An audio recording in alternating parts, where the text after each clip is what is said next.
సహోదరి సహోదరులు, సైతాను పట్టి పీడుస్తున్నాడు యవనస్తులను.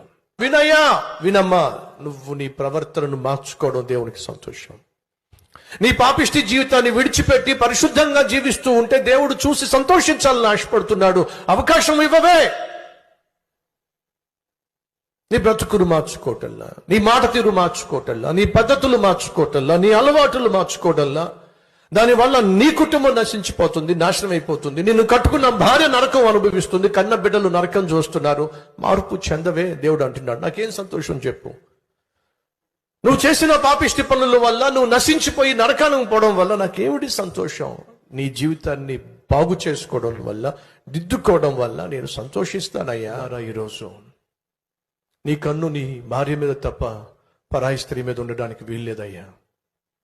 అమ్మ, నీ కళ్ళు నీ భర్త మీద తప్ప పరాయి పురుషుని మీద ఉండడానికి వీల్లేదు.